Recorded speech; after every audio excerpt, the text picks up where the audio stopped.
فاعوذ باللہ من الشیطان الرجیم بسم اللہ الرحمن الرحیم وکونوا مع الصادقین صدق اللہ العلی العظیم۔ صدق کا باب ہے، سچ کا ہم تذکرہ کر رہے تھے۔ پچھلی بار جس حدیث کا ہم ذکر کر رہے تھے وقت کی قلت کے باعث اس کی تشریح مکمل نہ ہو سکی۔ ابو سفیان رضی اللہ تعالیٰ عنہ جب ہرقل کے پاس دربار میں گئے تو اس نے پوچھا کہ تمہارے جو نبی ہیں کس کس چیز کا تمہیں حکم دیتے ہیں؟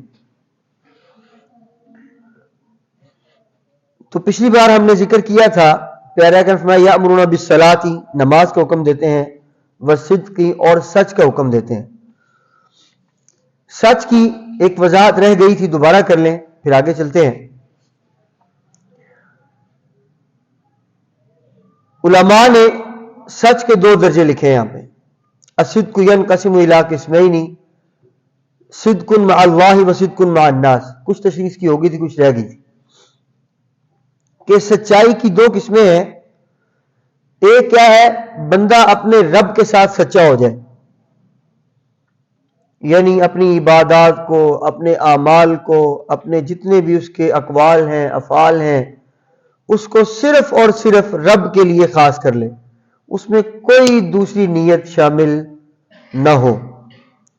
دوسرا تھا الصدق مع الناس، کہ انسان اللہ کے پہلے رب کے ساتھ سچا ہونا ہے، اب اللہ کے بندوں کے ساتھ سچا ہونا ہے۔ تو یہ دو باتیں آپس میں لازم ملزوم ہیں۔ کیسے؟ یعنی ایسا ممکن نہیں ہے کہ انسان رب کے ساتھ تو سچا ہو اور اس کے بندوں کے ساتھ سچا نہ ہو تو وہ سچا شمار ہو جائے، یہ بھی ممکن نہیں ہے۔ اور یہ بھی ممکن نہیں ہے کہ انسان بندوں کے ساتھ تو سچا ہو جائے اور رب کے ساتھ سچا نہ ہو، ایسا بھی ممکن نہیں ہے۔ مثلا اس کی مثال دیتے ہیں، بندوں کے ساتھ رب کے ساتھ سچائی کی ہم نے مثال دی، بات کر لی کہ جو بھی عبادت کرنی ہے خالصتاً کس کے لیے کرنی ہے؟ اللہ کا حکم ہے، اس لیے۔ اچھا یہ بات سمجھ لیں یہاں تھوڑی سی تقوی کی۔ عام طور پہ علماء کو ہم نے یہی کہتے سنا ہے، نماز پڑھیں اتنے درجے ملیں گے، جنت میں یہ مقام ملے گا، صدقہ دیں جنت میں اتنا مقام اونچا ہو جائے گا۔ یعنی یہ ساری کی ساری باتیں اگر ہم احادیث سچی ہیں، برحق ہے، اس میں کوئی شک نہیں۔ ایسی احادیث کو احادیث ترغیب کہا جاتا ہے۔ علم اصول حدیث کے اندر احادیث دو طرح کی قسمیں ہیں۔ ایک وہ احادیث ہوتی ہیں جن کو احادیث ترغیب کہتے ہیں، حدیث ترغیب، کہ اس میں شوق دلایا جا رہا ہے کہ انسان نماز پڑھے، نیک کام کرے، اس میں فائدے بتائے جاتے ہیں، نماز پڑھو گے یہ ثواب ملے گا، صدقہ کرو گے یہ ثواب ملے گا، یہ نیک کام کرو گے اس کا یہ اجر ملے گا، یہ ترغیب دلائی جا رہی ہے انسان کو۔ کچھ احادیث ہوتی ہیں ان کو حدیث ترہیب کہا جاتا ہے، ڈرایا جاتا ہے، اس میں باتیں وہ بھی برحق ہے، یہ کام کرو گے اتنا گناہ ملے گا، یہ کام کرو گے اتنا گناہ ملے گا، یہ کام کرو گے اتنا گناہ، باتیں تو ٹھیک ہے، علماء فرماتے ہیں اور وہ سچ فرماتے ہیں، اس میں کوئی شک نہیں ہے۔ لیکن تقوی کا مقام اس سے تھوڑا اونچا ہے۔ وہ کیسے؟ کہ اگر ہم نے صرف نمازیں اس لیے پڑھی کہ جنت مل جائے اور برے کام اس لیے چھوڑ دیے کہ جہنم سے بچ جائے، تو یہ تو لالچ ہو گیا، یہ تو مطلب ہو گیا۔ بھئی مطلب ہے تو نمازیں پڑھ رہے ہیں، مطلب کیا ہے؟ جنت میں جانا۔ مطلب ہے تو روزے رکھ رہے ہیں، یہ تو مطلب ہو گیا پھر۔ تو وہ جو للہیت تھی، صوفیاء یہاں بڑی اچھی بات لکھتے ہیں کہ اگر انسان نے جنت کمانے کے لیے نمازیں پڑھنی ہے، اگر جنت حاصل کرنے کے لیے روزے رکھنے ہیں، اگر جنت حاصل کرنے کے لیے حج کرنا ہے، زکوٰۃ دینی ہے، صدقہ و خیرات دینا ہے، نیک کام کرنے ہیں، تو یہ تو مطلب ہو گیا کہ یہ کرو گے تو یہ مل جائے گا۔ اور اسی طرح اگر انسان نے جو ہے برے کام اس لیے چھوڑ دینے ہیں کہ وہ جہنم سے بچ سکے، تو یہ بھی ایک سودے بازی ہو گئی، للہیت تو پھر نہ رہی۔ سیدہ رابعہ بصری رضی اللہ تعالیٰ عنہ ایک بار گھر سے نکل پڑی، ایک ہاتھ میں گلاس کا پانی لیا ہوا ہے اور دوسرے ہاتھ میں چراغ لیا ہوا ہے۔ کسی نے پوچھا اماں جی کہاں جا رہی ہیں؟ آپ نے پوچھا اس پانی سے میں اللہ کے جہنم کی آگ کو بجھانے جا رہی ہوں اور اس چراغ کے ساتھ میں رب کی جنت کو آگ لگانے جا رہی ہوں۔ پوچھا وہ کیوں؟ آپ نے فرمایا وہ اس لیے کہ لوگ جب نمازیں پڑھتے ہیں تو لالچ کے لیے پڑھ لیتے ہیں، جنت ملے گی، یہ ملے گا، وہ ملے گا، میں چاہتی ہوں کہ کوئی اللہ کے حکم پر عمل کرے تو اس لیے کرے کہ میرے رب نے فرمایا. وہ چھوڑ دے اس بات کو کہ جنت ملے گی، دوزخ سے بچ جائیں گے، یہ تو لالچ ہو گیا، یہ تو سودے بازی ہو گئی. تو رب کے ساتھ للہیت کے یعنی اللہ کے ساتھ جو سچا ہونا وہ یہ ہے، اس کا آخری درجہ اللہ کے ساتھ سچائی کا آخری درجہ کیا ہے؟ وہ یہ ہے کہ انسان خالصتاً بے غرض ہو کر جنت ملے گی نہیں ملے گی اس سے پرے ہٹ کے بھئی میرے رب کا حکم ہے ہم نماز پڑھ لیتے ہیں. میرے آقا نے حدیث جبریل میں کیا فرمایا تھا؟ ان تعبد اللہ کأنک تراہ. جب جبریل علیہ السلام نے پوچھا، اب یہ حدیث اگلے ابواب میں آ رہی ہے، تفصیل سے ہم ذکر کریں گے. جبریل علیہ السلام عرض کرتے جبریل علیہ السلام عرض کرنے لگے یا رسول اللہ عبادت کیسے کریں؟ کیا اس کا طریقہ ہونا چاہیے؟ عبادت کے ساتھ توقعات کیا ہونی چاہیے؟ عبادت کر کے ہمیں کیا توقع کرنی چاہیے؟ مطلب اس بات کا یہ تھا عبادت کرنے سے ملے گا کیا، کیسے کرے، طریقہ کیا ہو، اس کے نتائج کیا نکلے. میرے آقا سبحان اللہ جن کو جوامع الکلم عطا کیے گئے ہیں، 2 لفظوں میں ساری بات کہہ دی. آپ فرماتے ہیں ان تعبد اللہ کأنک تراہ، اللہ کی عبادت یوں کرو گویا کہ تم رب کو اپنے سامنے دیکھ رہے ہو. آپ نے کوئی ذکر نہیں کیا بھئی عبادت کرو تاکہ تمہیں جنت مل سکے، عبادت کرو یہ انعام ملے گا، جنت میں محل اتنے مال مل جائیں گے، یہ درخت لگ جائیں گے، نہریں، کوئی آپ نے ذکر نہیں کیا. اگر عبادات کا مقصد صرف یہی ہوتا کہ جنت حاصل کرنی ہے تو میرے آقا یہاں تشریف فرما دیتے اس کی. آپ نے کیا فرمایا؟ ان تعبد اللہ کانک تراہ. دیکھو بھئی عبادت اس طرح کرو گویا کہ تم رب کو دیکھ رہے ہو. فَإِن لَمْ تَكُنْ تَرَاهُ، اب رب کو دیکھنے سے تو کوئی رہا. تو میرا کہ مطلب اگر تم اس کو نہ دیکھ سکو جو کہ حقیقت ہے تو پھر یاد رکھ لو فَإِنَّهُ يَرَاكَ، اللہ تمہیں دیکھ رہا ہے. اللہ کیا ہے؟ تمہیں دیکھ رہا ہے. مطلب کیا اس بات کا کہ تم رب کے ہو جاؤ، رب تمہارا ہو جائے گا. یہ جنت کو نکال دو اندر سے، یہ دوزخ کے ڈر کو ختم کر دو.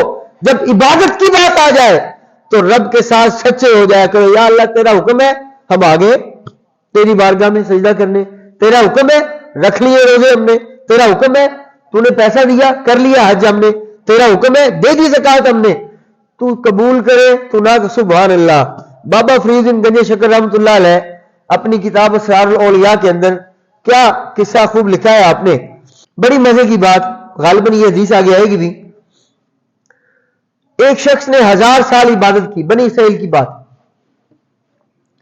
1000 سال ایک بندے نے کیا کی؟ عبادت کی. 1000 سال پورے ہو گئے. اس وقت کے جو بھی نبی تھے اللہ نے اس نبی کو وہی بھیجی، جاؤ بھئی فلاں جنگل میں میرا ایک فلاں بندہ ہے، اس کے پاس جاؤ، اسے جا کے کہو کہ بھئی جو تم نے 1000 سال ہے، یعنی ایک دن کی ایک نماز کی بات نہیں ہے ہماری، ایک نماز رہ جائے فکر پڑ یار رہ تو گئی، اب وہ فکر تو لگی تو رہتی ہے، چھوٹ جائے سستی ہے جو بھی ہے فکر تو رہتی ہے نا، دیکھو یار پڑھنی ہے. 1000 سال کی عبادت کی بندے نے. اللہ نے پیغام بھیجا، جاؤ بھی جا کے پیغام سنا دو اسے. وہ نبی گئے، اس بندے کو ڈھونڈا، پوچھا کہ فلاں فلاں تم ہی ہو؟ کہتا جی میں ہی ہوں. اچھا بھئی تمہارے لیے رب کا ایک پیغام آیا ہے. آپ نے صرف یہ جملہ بولا ہے، پیغام دیا نہیں ہے ابھی. کیا بولا آپ نے؟ بھئی تمہارے لیے اللہ کا ایک کیا ہے؟ پیغام ہے. اچھا سو بسم اللہ. آپ کا یہی کہنا تھا بس کہ تمہارے لیے رب کا پیغام ہے. وہ خوشی سے جھوم اٹھا، جھومنے لگا خوشی سے. اللہ کا پیغام، سو بسم اللہ. پیغام ابھی سنایا نہیں ہے، صرف یہ جملہ بولا ہے بھی تیرے لیے رب کا پیغام آیا ہے، سو بسم اللہ جی. اچھا یہ پیغام یہ ہے، سن لو کہ وہ جو تم نے 1000 سال عبادت کی، 1000 سال جو تم نے عبادت کی تھی، اللہ نے تمہارے لیے پیغام بھیجا ہے کہ وہ ہم نے قبول نہیں کی، رد کر دی. یعنی تم نے 1000 سال عبادت کی، اللہ کہتا ہے کہ میں نے وہ قبول نہیں کی ہے، ریجیکٹ کر دی ہے، رد کر دی ہے۔ جب پیغام سنا تو خوشی سے اور ناچنے لگا، ناچے جا رہا ہے، جھومتا جا رہا ہے، اچھلتا جا رہا ہے۔ اللہ کے نبی نے ہاتھ پکڑا، ٹھہرو بھائی، وہ کیا ہو گیا تمہیں؟ 1000 سال کی عبادت ضائع ہو گئی، تمہیں چاہیے تھا غم سے مر جاتے، تم خوشی سے ناچ رہے ہو۔ وہ عرض کرنے لگا، یہ دیکھیں صدق مع اللہ کیا ہوتا ہے، اللہ کے ساتھ سچے ہو جاؤ۔ الصدق مع اللہ، اللہ کے ساتھ سچے ہونے کا مطلب کیا ہے، اب اس سے سنیں۔ وہ عرض کرنے لگا، دیکھیں جی، میرا کام تھا عبادت کرنا، وہ میں نے کر دی، بس اللہ کا حکم تھا، میں عبادت کرتا گیا۔ میرا کام تھا عبادت کرنا، میں عبادت کرتا گیا۔ اس کو قبول کرنا یا اس کو قبول نہ کرنا، اس کا ثواب دینا یا اس کا ثواب نہ دینا، یہ تو رب کا کام تھا، میرا کام تو تھا ہی نہیں۔ میرا کام تو صرف عبادت کرنا تھا، اس کو قبول کرنا، اس کو رد کر دینا، یہ تو اللہ کا کام تھا، یہ تو میرا کام نہیں تھا۔ وہ ثواب دیتا نہ دیتا اس کا کام تھا۔ تو آپ فرمانے لگے، اچھا بھائی، اگر اسی کا کام تھا تو تم خوشی سے ناچ کیوں رہے ہو؟ وہ عرض کرنے لگا، اے اللہ کے نبی، خوشی سے ناچ اس لیے رہا ہوں کہ جس مقصد کے لیے 1000 سال عبادت کی تھی وہ آج پورا ہو گیا۔ اللہ کے نبی مطلب حالانکہ اللہ کے نبی ہیں، لیکن اللہ نے کچھ باتیں اپنے بندوں کو یوں بھی سکھانی ہوتی ہیں۔ آپ اور زیادہ حیران، یار یہ کیسا صلہ ہے، تیری عبادت رد ہو گئی۔ وہ کہتے ہیں، دیکھیں جی، میں نے عبادت کرنی تھی کر دی، اللہ نے رد کرنی تھی کر دی۔ عبادت کرنا میرا کام تھا، رد کرنا قبول کرنا اس کا کام تھا، اس نے کر دیا۔ میرا عبادت سے یہ مقصد نہیں تھا۔ تو فرمانے لگے، مقصد تھا کیا؟ وہ کہتے ہیں، مقصد یہ تھا کہ میرے دل میں ایک خواہش تھی۔ صدق مع اللہ کیا ہوتا ہے؟ وہ کہتے ہیں، میرے دل میں ایک خواہش تھی کہ جس رب کو میں دن رات یاد کرتا ہوں، کبھی وہ تو مجھے یاد کرے نا، کبھی وہ بھی تو مجھے یاد کرے۔ تو جھوم اس لیے رہا ہوں کہ 1000 سال کی عبادت کام آ گئی۔ اس طرح اس نے مقبولوں میں نہ صحیح مردودوں میں لکھا، اس کی زبان پہ میرا نام تو آیا نا۔ تو صدق مع اللہ کا مطلب یہ ہے کہ جب عبادت کی جائے، چاہے وہ نماز ہو، چاہے وہ زکات ہو، چاہے وہ روزہ ہو، چاہے وہ حج ہو، کوئی بھی عبادت ہو، اس کا مقصد جنت سے آگے کا ہونا چاہیے، اور وہ رب سے ملاقات ہے۔ کہ یہ ہے صدق مع اللہ، کہ اللہ کے ساتھ بالکل سچے ہو جاؤ۔ ان تعبد اللہ کانک تراہ، اللہ کی عبادت یوں کیا کرو کہ رب تمہیں دیکھ، تم رب کو دیکھ رہے ہو۔ فَإِن لَمْ تَكُنْ تَرَاهُ فَإِنَّهُ يَرَاكَ، اگر تم رب کو نہ بھی دیکھ سکو تو پھر یہ یاد رکھا کرو کہ اللہ تمہیں دیکھ رہا ہے۔ محبت کا ایک تقاضا ہوتا ہے کہ جب محبوب کی اور محب کی آنکھیں چار ہو جائیں نا، یا تو تم خدا کو دیکھ رہے ہو، چلو وہ تو دیکھنے سے رہے، چلو اس کو نہ بھی دیکھ سکو، وہ تمہارا محبوب تو تمہیں دیکھ رہا ہے نا۔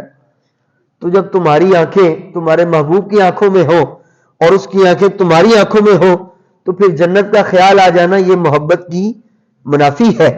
یہ تو محبت کی آپ نے انسلٹ کر دی، یہ تو آپ نے محبت کی بے ادبی کر دی ہے کہ عبادت کے اندر جنت کو لے یا دوزخ کو لے۔ یہ کیا بات ہوئی؟ صوفیاء نے لکھا ہے، الصدق مع اللہ کا مطلب یہ ہے کہ خالصتاً جنت کے عشق سے، جہنم کے خوف سے نکل کر اللہ کی عبادت یوں کرنا کہ میرا رب کسی طرح قبول کر لے، عبادت کو نہیں مجھے قبول کر لے۔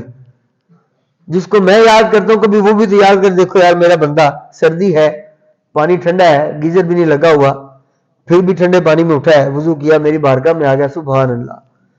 تو یہ ہے وہ صدق مع اللہ، کہ اللہ کے ساتھ کیا ہے، سچے ہو جانا۔ وصدق مع الناس، اور لوگوں کے ساتھ سچے ہو جانا۔ اس کا سادی سی مثال میں ایک دوں گا کہ کبھی بھی، صرف ایک لائن میں اس کو مختصر کریں گے، کہ کبھی بھی آپ کی وجہ سے کسی مومن کو تکلیف نہ پہنچے، بس یہ سادہ مختصر خلاصہ بیان کیا میں نے۔ پہلا کا لفظ ہے المسلم من سلم المسلمون من لسانہ و یدہ، کہ مسلمان تو وہ ہے جس کی زبان سے اور جس کے ہاتھ سے دوسرے مسلمان محفوظ رہے۔ اب اس بات کا محاسبہ ہم نے خود کرنا ہے کہ کیا میری وجہ سے کبھی کسی انسان کو تکلیف تو نہیں پہنچی ہے؟ کسی طرح کی بھی تکلیف، آپ کی زبان سے آپ نے کوئی بات ایسی تو نہیں کر دی کہ کسی انسان کو تکلیف پہنچ گئی ہو؟ آپ کے الفاظ ایسے تو نہیں تھے کسی کو دکھ پہنچا ہو؟ کہ آپ نے کوئی ایسا کام تو نہیں کیا جس سے کسی کو تکلیف پہنچ گئی ہو؟ تو یہ سادہ سا خلاصہ ہے لوگوں کے ساتھ سچے ہونے کا اور کھڑے اور صادق ہونے کا، کہ کبھی بھی میری وجہ سے، ہماری وجہ سے کسی دوسرے انسان کو تکلیف نہ پہنچے۔ یہ ہے صدق مع الناس۔ مسئلہ بڑا اہم ہے اس حدیث کا، وہ آج انشاءاللہ ہم ذکر کریں گے، وہ بھی کافی تفصیل طلب بات ہے۔ آگے آپ فرماتے ہیں سیدنا ابو سفیان کہ میں نے کہا یأمرنا بالعفاف، وہ ہمیں عفاف کا حکم دیتے ہیں۔ عفاف عفت سے نکلا ہے۔ عفت کہتے ہیں پاک دامنی کو، انسان کا پاک دامن ہونا، اسے عفت کہا جاتا ہے۔ عفاف، اس کی بھی علماء نے دو قسمیں لکھی ہیں۔ پہلی کیا ہے؟ العفت عن شہوت الفرج، اور دوسری قسم العفت عن شہوت البطن۔ پہلی پاک دامنی یہ ہے کہ انسان جو ہے بدکاری سے پاک دامن رہے، یہ ہے پہلی پاک دامنی۔ اور دوسری پاک دامنی کیا ہے کہ انسان پیٹ سے پاک دامن رہے۔ یعنی اگر دوسرے سادے الفاظ میں ذکر کروں تو پہلا اس کا مطلب ہے کہ انسان کی جو شرم گاہ ہے وہ پاک دامن رہے، اور دوسرا اس کا مطلب ہے، دوسری قسم، انسان کا جو پیٹ ہے وہ پاک دامن رہے۔ کیا مطلب ان باتوں کا؟ قرآن نے کہا ہے وَلَا تَقْرَبُوا الزِّنَا إِنَّهُ كَانَ فَاحِشَةً وَسَاءَ سَبِيلًا، بدکاری کے قریب ہی نہیں جانا۔ یہ قرآن نے ہمیں ایک قاعدہ بتا دیا، کلیہ بتا دیا،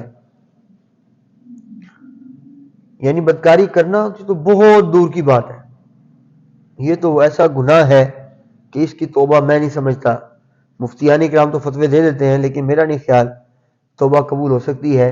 اس کی وجہ یہ ہے کہ جس کی عصمت کو آپ نے خراب کیا ہے وہ تو کبھی واپس آ نہیں سکتی، اور توبہ کا اصول یہ ہے کہ جو نقصان کیا اس کا پہلے ازالہ کرو، وہ ہو ہی نہیں سکتا اس کی سے ازالہ، تو اس کی توبہ کیسے ہوگی؟ بہرحال بدکاری کے قریب بھی نہیں جانا، کرنا نہیں ہے، کرنا تو بہت دور کی بات ہے، قریب ہی نہیں جانا۔ اچھا وہ کیسے؟ علماء نے یہاں قاعدہ لکھا ہے کل شیء یہدی الی الحرام حرام۔ دوسرے الفاظ یہ ہیں کل شیء یدل الی الحرام حرام۔ یہ قاعدہ فقہاء نے لکھا ہے کہ ہر وہ چیز جو حرام ہو نہیں، حرام کی طرف لے جائے، مثلا سود کی آپ کو شاید پہلے مثال دے چکا ہوں، اب ہم شراب کی مثال لے لیتے ہیں۔ شراب کیوں حرام ہے؟ شراب بنیادی طور پر کس سے بنتی ہے؟ فروٹ، پھلوں سے بنتی۔ انگور ہے وہ بھی حلال ہے، اس سے بنتی۔ انگور سے بنتی ہے، انگور حلال ہے۔ سیب سے بنتی ہے، سیب حلال ہے۔ گندم سے بنتی ہے، گندم حلال ہے۔ مختلف سبزیاں بھی استعمال ہوتی ہیں، سبزیاں حلال ہیں۔ تو شراب کیسے حرام ہوگی؟ بنیادی طور پر شراب حرام اس میں کوئی ایسی وجہ پائی نہیں جا رہی، مگر ہوتا کیا ہے کہ جب کوئی انسان شراب پی لیتا ہے تو اس کا جو عقل ہوتی ہے وہ کام کرنا چھوڑ جاتی ہے، اس کا دماغ کام کرنا بند کر دیتا ہے۔ جب اس کا دماغ کام کرنا بند کر دیتا ہے تو وہ اچھے اور برے کا فرق بھول جاتا ہے، اور بندہ مومن پہ یہ بات حرام ہے کہ وہ اچھے اور برے کا فرق بھول جائے۔ کسی کو قتل کر دے گا، کسی کو گالی دے دے گا، جھگڑا کر لے گا، بیوی کو طلاق دے بیٹھے گا، بعد میں روتا رہے گا ساری زندگی، تو یہ ساری باتیں حرام ہے نا۔ تو شراب خود حرام نہیں ہے، چونکہ وہ حرام کی طرف بندے کو لے جاتی ہے، اس لیے رب نے اسی کو حرام کر دیا کہ بجائے اس کے انسان شراب پیے اور حرام کا ارتکاب کر دے، اس کی نوبت ہی نہ آنے دو، شراب کو حرام کر دو۔ اسلام بڑا حکمت والا دین ہے۔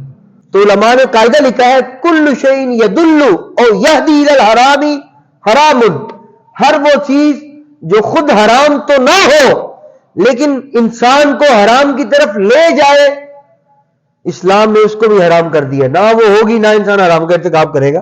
اب یہاں پہ اللہ نے فرمایا ولا تقربوا الزنا، یہ عفت کی پہلی مثال ہم ذکر کر رہے ہیں، العفت عن الفرج، زنا کے قریب بھی نہیں جانا۔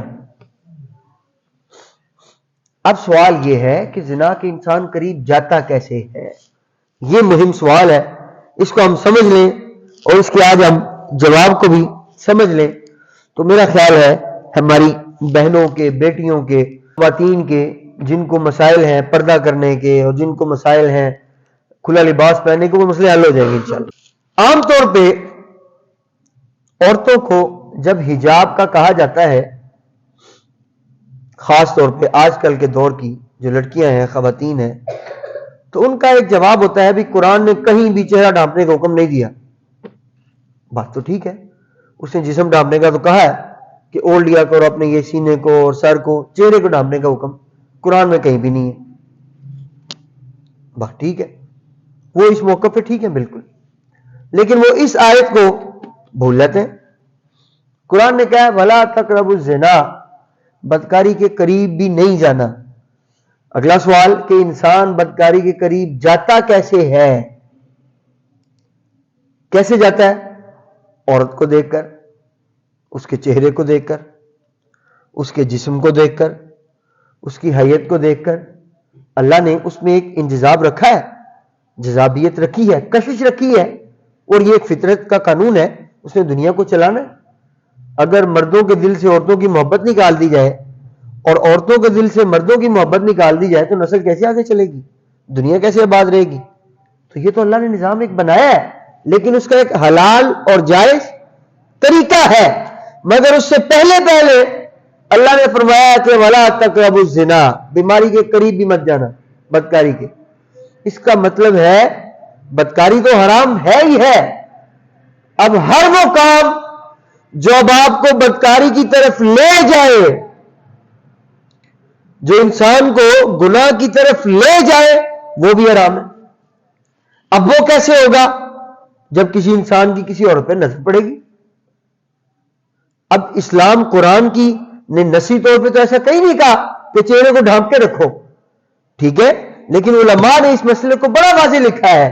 اب دیکھا یہ جائے گا کہ کس علاقے میں ادھر کلچر کیسا ہے، ادھر ثقافت کیسی ہے، کیا کسی عورت کے چہرے کو دیکھنا بدکاری کی طرف لے جا سکتا ہے یا نہیں؟ اگر تو لے جا سکتا ہے تو پھر چہرہ ڈھانپنا اس کا واجب ہو گیا۔ اگر کسی عورت کے جسم کی طرف دیکھنا انسان کو برائی کی طرف لے جا سکتا ہے اور عورت کو اس برائی کا شکار بنا سکتا ہے، اس جسم کا ڈھانپنا اس طرح کہ آپ کے جسم کا پتہ ہی نہ چلے، واجب ہو جائے گا۔ اور میرا خیال ہے کہ ہمارے معاشرے میں ایسے ہی ہے۔ ہمارے معاشرے میں عام طور پہ جب برائی کہیں ہوتی ہے، کس طرح گناہ ہوتا ہے، تو اس کا سبب یہی ہوتا ہے۔ پھر قرآن پاک نے دوسرے الفاظ میں اب یہ بھی دیکھیں، سن لیں، آج کل کی خواتین یہ آیت کیوں بھول جاتی ہیں؟ میرے آقا میرے رب فرماتا ہے وَقَرْنَ فِي بُيُوتِكُنَّ وَلَا تَبَرَّجْنَ تَبَرُّجَ الْجَاهِلِيَّةِ الْأُولَى، اپنے گھر میں رہا کریں سوائے مجبوری کے۔ مجبوریاں کیا ہے؟ تعلیم، یہ عورت کا حق ہے، اس کی مجبوری ہے، نکلنا اس نے۔ اگر اسے نوکری کرنی پڑ رہی ہے، ایک مجبوری ہے، ٹھیک ہے، کوئی اس میں حرج نہیں ہے، مجبوری کے تحت وہ بھی ضرور کے تحت تک جا سکتی ہے، مگر جائے اس طرح لا تبرجنا تبرج الجاہلیت الاولی، ٹھیک ہے، گھر سے نکل پڑے لیکن اس طرح کا بناؤ سنگار کر کے گھر سے نہ نکلے جس طرح دور جاہلیت میں عورتیں نکلا کرتی تھیں، بن سور کر، سج کر، زیب و زینت کے ساتھ۔ نیت کیا ہوتی تھی؟ تاکہ لوگ ان کی طرف مائل ہو جائیں اور بدکاری کی طرف آ جائیں۔ قرآن نے کہا ایسے نہیں نکلنا، قرآن نے یعنی عورتوں کو خواتین کو یہ تو بڑا پتہ ہے کہ بھئی قرآن نے کہیں چہرے کا ڈھانپنے کا نہیں کہا، لیکن قرآن نے یہ بھی تو کہا نا کہ ایسے سج دھج کے نہ نکلو کہ لوگ آپ کی طرف مائل ہو جائیں اور برائی کی طرف آ جائیں. تو یہ آیات یہ بھی قرآن نے کہی ہے. تو یہ ساری آیات ہمیں یہی بتاتی ہیں. ایک طرف اللہ کہتا ہے کہ اس طرح بناؤ سنگار، سج دھج کے نہ نکلو کہ برائی کی نوبت آ جائے.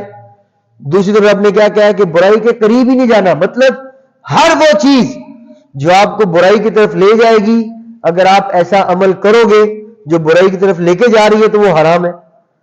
تو ظاہری طور پر عورت کا، لڑکی کا اس طرح بازار میں، گلی میں باہر نکلنا کہ جو انسانوں کو اپنی طرف مائل کر کے اور برائی کی طرف لے جائے، حرام ہے. ٹھیک ہے، آگے دیکھیں. فَكُلُّ شَيْءٍ يُقَرِّبُ إِلَى الزِّنَا حرام.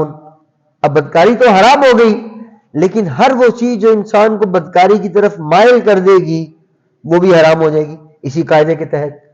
تو العفت عن شہوت الفرج کا مطلب یہ ہے پاک دامنی، کہ انسان اپنی شرمگاہوں کو پاک رکھے، اور اس کے لیے ضروری ہے کہ ہر وہ کام جو ان کی ناپاکی سے سبب بنتا ہے وہ اسلام میں حرام ہے. آگے الحجاب کی یہاں تعریف کی علماء نے. علماء لکھتے ہیں الحجاب الشرعی ان تغطی المرأة جمیع ما یکون النظر الیہ ذریعۃ للفاحشہ. قرآن نے کہا نا ولا تقربوا الزنا انہ کان فاحشۃ. حجاب کیا ہے یعنی پردہ کرنا کیا ہے؟ آج کل کی یہ این جی اوز کی اور وہ جدید مغرب کی فکر کو پیش کرنے والی خواتین کہتی ہیں حجاب یہ جی کپڑے پہن لیے میں ہو گیا حجاب، سر ڈھانپ لیا ہو گیا حجاب. علماء فرماتے ہیں حجاب کی تعریف سن لیں آپ. الحجاب شرعی، شرعی حجاب کیا ہے؟ ان تغطی المرأة جمیع ما یکون النظر الیہ ذریعۃ للفاحشہ، کہ عورت ہر اس حصے کو ڈھانپے گی، جسم کے ہر اس حصے کو ڈھانپنا اس پہ لازم ہے کہ جس کی طرف دیکھنا انسان کو بدکاری کے خیالات کی طرف لے جائے.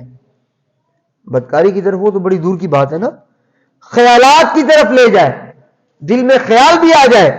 تو علماء فرماتے ہیں شرعی پردہ دراصل یہ ہے کہ عورت اپنے جسم کے ہر اس عضو کو ڈھانپ لے کہ اگر اس کو دیکھنے سے کسی کے دل میں بدکاری کا خیال بھی آ جائے تو عورت کے اوپر جسم کا اس حصے کو ڈھانپنا یہ کیا ہو جائے گا؟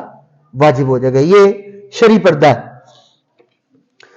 آگے دوسری قسم کیا ہے عفت کی، پاک دامنی کی؟ العفت عن شہوت البطن، کہ پیٹ کو کہ جو ہے پیٹ کی جو شہوت ہے اس سے پاک دامن ہو جانا. اور پیٹ کی شہوت کیا ہے؟ علماء نے فرمایا حرام کھا لینا. انسان حرام کھاتا رہے، اپنے پیٹ میں حرام پانی چلا گیا، ایک چیز حرام ہے کھا گیا، ناجائز طریقے سے کما کے کھا گیا. یہ بڑی تفصیل سے ہم نے پیچھے مسئلہ ذکر کیا تھا جب کسانوں کے پانی والا مسئلہ ہم نے ذکر کیا تھا، میرا خیال قریب ہی ہم نے وہ ذکر کیا تھا پیچھے.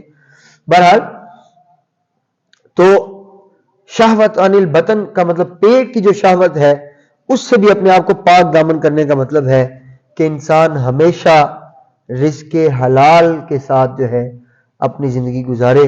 تھوڑا کھا لے، ایک لقمہ کھا لے، آدھا لقمہ کھا لے، لیکن رزق حلال کے ساتھ کھا لے. اس کی بڑی برکتیں آگے آ رہی ہیں، اگلے حدیث میں انشاءاللہ ہم ذکر کریں گے اب اگلی نشست میں انشاءاللہ کہ رزق حلال کی اللہ نے برکتیں کیا رکھی ہیں، کیسے اللہ تعالیٰ رزق حلال میں برکتیں پیدا کر دیتا ہے اور رزق حرام سے کیسے برکتیں اٹھ جاتی ہیں.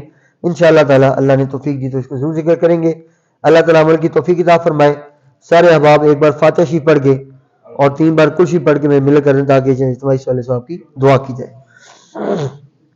بسم اللہ الرحمن الرحیم الحمدللہ رب العالمین صراط الذین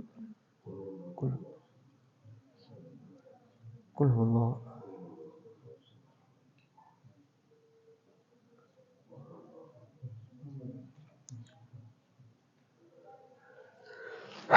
بسم اللہ الرحمن الرحیم الحمدللہ رب العالمین والصلاة والسلام علی سید الانبیاء والمرسلین.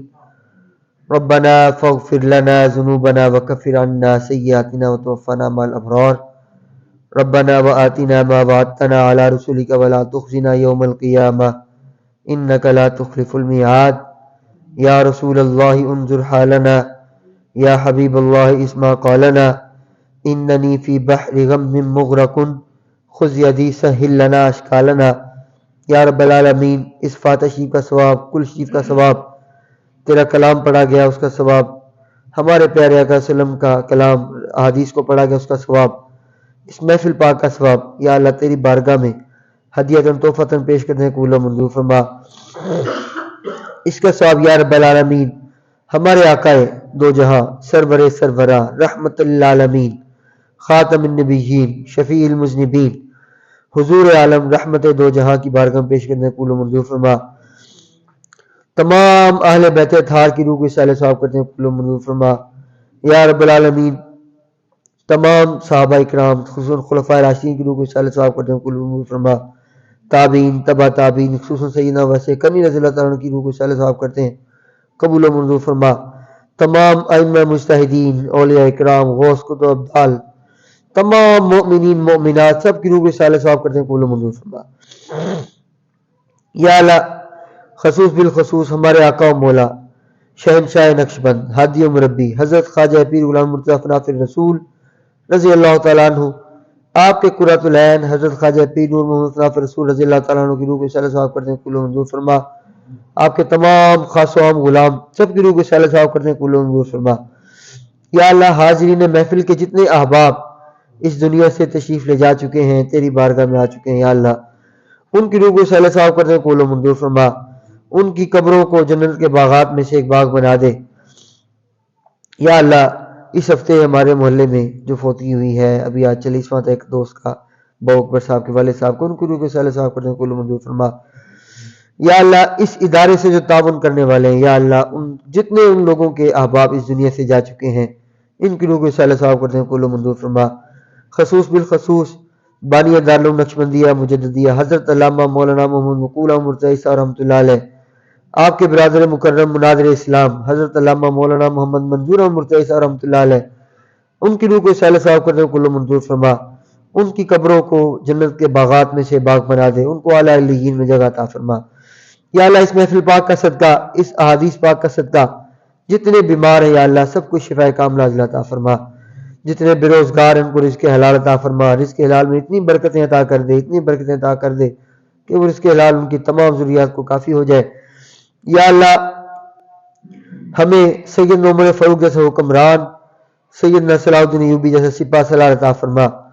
ہمارے فلسطینی بھائی، ہمارے کشمیری بھائی، جہاں جہاں مسلمان تیرے دشمنوں سے یا اللہ برسر پیکار ہیں، ان کی غیبی مدد فرما، ان کی بدری فرشتوں کے ساتھ مدد فرما یا رب العالمین۔ ربنا فاغفر لنا ذنوبنا وکفر عنا سیئاتنا وتوفنا مع الابرار۔ جامع مسجد نور کے دیرینہ امام مسجد قاری بشیر صاحب وہ بیمار ہیں یا اللہ، ان کو صحت کاملہ عطا فرما۔ جامع مسجد کے امام قاری فیضان صاحب، ان کا ایکسیڈنٹ ہو گیا، ان کو زخم آئے، چوٹیں پہنچی، علامہ صاحب مرتضی صاحب رحمۃ اللہ ان کو بھی چوٹیں لگیں یا اللہ، ان کو شفاء کاملہ عطا فرما۔ ربنا تقبل منا انك انت السميع العليم وتب علينا انك انت التواب الرحيم وصلى الله على حبيبه محمد وعلى اله وصحبه